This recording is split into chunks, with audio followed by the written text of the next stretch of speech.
Amados irmãos, a paz do Senhor Jesus Cristo. Hoje, dia 16 de novembro, quero trazer mais uma pequena reflexão para abençoar a sua vida. E hoje eu quero trazer essa reflexão em primeira carta do apóstolo São Paulo a Timóteo, capítulo de número 3, versículo 14 e versículo de número 15. Diz assim: escrevo-te estas coisas, esperando e ver-te bem depressa. Mas se tardar, para que saibas como convém andar na casa de Deus, que é a igreja do Deus vivo, a coluna e firmeza da verdade. Essa é uma das cartas pastorais, como a gente sempre explica, né? Paulo escreveu cartas a diversas igrejas e escreveu 3 cartas pastorais, que foi 2 a Timóteo e 1 a Tito, obreiros ao qual ele colocou sobre igrejas que ele, após São Paulo como missionário, como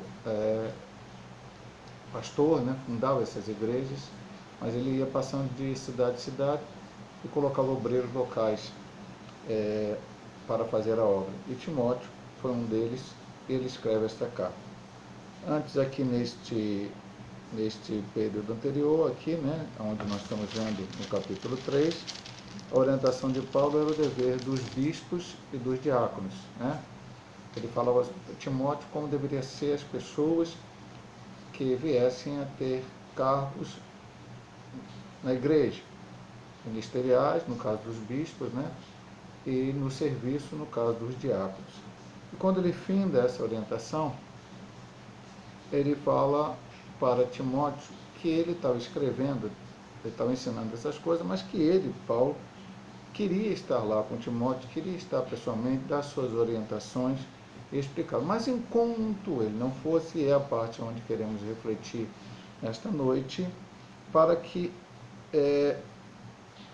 através desses ensinamentos, Timóteo soubesse, primeiro, como convém andar na casa de Deus. Ou seja, nós, para sermos obreiros da casa do Senhor, fazer a obra do Senhor, temos que fazer da melhor maneira possível. E especialmente dentro da orientação bíblica, dentro daquilo que a Bíblia nos ensinou, que ela nos mandou fazer, nos orientou. E depois ele diz, casa do Deus vivo, que é a igreja, a casa de Deus, que é a igreja do Deus vivo. Nosso Deus não é um Deus morto, mas um Deus vivo, que está presente, olhando para cada um de nós e está nos capacitando e nos abençoando para fazer o melhor para Ele. E aí ele termina falando, esta igreja, a casa de Deus, igreja de Deus vivo, é a coluna e firmeza da verdade. E a verdade é a palavra de Deus. Então eu quero refletir rapidamente com os irmãos algumas coisas sobre esta verdade em relação à igreja que somos nós. A igreja não são 4 paredes. A gente sempre fala isso, vai ser até chavão já, as pessoas sempre repetem. O templo ou salão de culto, onde as pessoas se reúnem, são 4 paredes. Mas igrejas são aqueles que ali estão dentro fazendo a vontade do Senhor e são igreja lá dentro e também fora. Passamos a época de pandemia, onde não podíamos nos reunir regularmente, mas continuamos cultuando a Deus em nossas casas, porque a igreja continuou. Infelizmente, agora após a pandemia, alguns, e temos orado por todos esses, não tiveram mais força para voltar a caminhar ao templo ou à casa de Deus. Mas, na verdade, nós precisamos estar também reunidos, unidos, para fazer a sua obra. Então, a verdade. A primeira realidade que temos para isso está em Mateus 28, 20.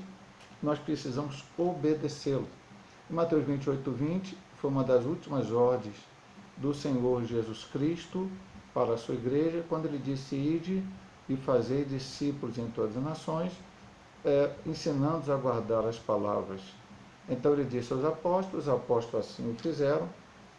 Quando os apóstolos morreram, vieram depois o que a história chama de pais da igreja, aqueles, né, que não viram a Cristo pessoalmente, mas conviveram com os apóstolos, receberam a orientação do Senhor E a gente já explicou aqui várias vezes em reflexões que a partir de algumas pessoas tentarem colocar algumas heresias dentro da casa de Deus, esses homens se reuniram várias vezes, concílios, conversaram, oraram, e surgiu então o que nós temos hoje nas nossas mãos, a Bíblia Sagrada, lá naquela época chamado cânon sagrado, saído da palavra cana, que era a medida, a maneira de medir daquela época.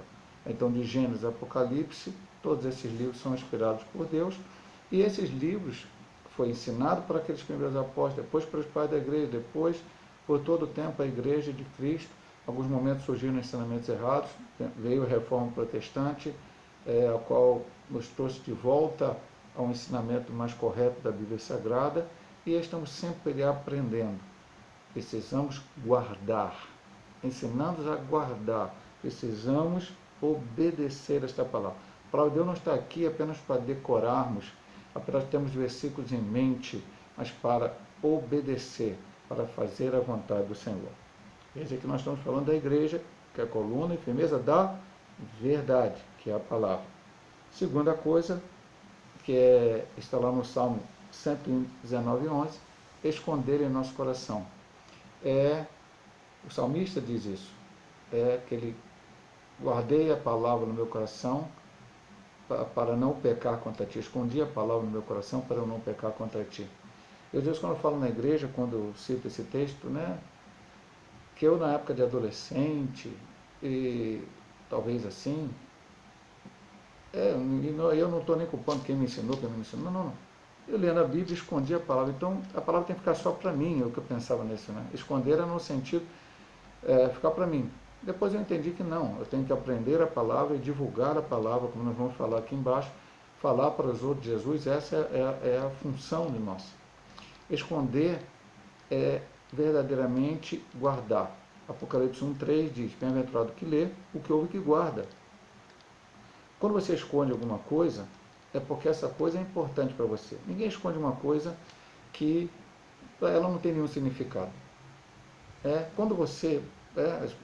antigamente tinha aquele negócio daqueles filmes do tesouro escondido, que a gente via lá para trás, alguém escondeu. Até hoje tem alguns negócios aí que as pessoas procuram os navios que tinham tesouros, mergulham. Então, tesouros escondidos. Alguém escondeu o tesouro num lugar. Escondeu porque era importante, era uma coisa boa, que depois ela precisava em algum momento da sua vida pegar aquilo de volta. Então, quando você está falando de esconder a palavra, é exatamente você ter ela guardada dentro de você, para que ela não saia e para que sempre você possa estar meditando nela, você possa sempre estar guardando ela, praticando ela, fazendo o que ela te orienta, o que ela te ordena. A terceira coisa, que como coluna e firmeza da verdade, nós como igreja temos que ter referente à verdade, é proclamá-la como a palavra da vida, que está aqui em Filipenses 2:16. Eu gostaria até de ler esse versículo, está bem perto de Timóteo aqui, então é um pouco mais fácil da gente abrir a Bíblia e ler aqui, Filipenses 2:16. Vamos lá, louvado seja Deus. Não perder, mas ter um pouquinho de tempo para abrir a Bíblia. Diz assim esse versículo, retendo a palavra da vida para que no dia de Cristo possa gloriar-me de não ter corrido nem trabalhado em vão. Então, proclamá-la como a palavra da vida, retendo a palavra da vida. Jesus Cristo disse, está lá no Evangelho de São João, e recebereis a verdade, e a verdade vos libertará. O que transforma a vida do homem é a palavra de Deus. É a palavra de Deus que dá vida. O Senhor Jesus Cristo disse, eu sou o caminho, a verdade e a vida. Ninguém vai ao Pai senão por mim. Então temos que proclamar essa palavra da vida, porque somente ela pode transformar a humanidade. Só ela pode transformar o ser humano como transformou a nossa vida, como transformou a minha vida e como transformou a tua vida, se você já aceitou Jesus. E se você que vai ouvir este vídeo ainda não aceitou a Cristo como Salvador, entregue a sua vida a esse Cristo, a esta palavra da vida, porque Ele pode verdadeiramente mudar a sua vida. Como ela mudou a vida de Paulo, como mudou a vida de Pedro, como mudou a vida de João, como mudou a vida de tantos outros homens e mulheres que estão escritas dentro da Bíblia Sagrada, especialmente no Novo Testamento. precisamos também defendê-la. Filipenses 1,17. Eu vou ler para você também, porque quiser estar aberto o texto de Filipenses. Diz assim a palavra de Deus nesse versículo. Mas outros, na verdade, anunciam a Cristo por contenção, não puramente julgando acrescentar aflições às minhas prisões. Eu vou ler até o versículo 18. Mas que importa, contanto que Cristo seja anunciado de toda maneira, em toda maneira. Então eu preciso defender esta palavra. Mas como é defender a palavra, pastor? Há uma coisa que não é o caso aqui, mas eu vou só falar para você. Existe um termo que é chamado apologia ou apologeta. É aquele que defende a palavra de Deus. A pessoa chamada para isso, pessoas usadas por isso, no Brasil, alguns grandes homens de Deus que assim o fazem, para combater as heresias, para combater os falsos ensinamentos. Pastor, mas eu não sou apologeta, não tenho nenhum entendimento montado da Bíblia. Bom, meu amado irmão, mas você tem aprendido a palavra.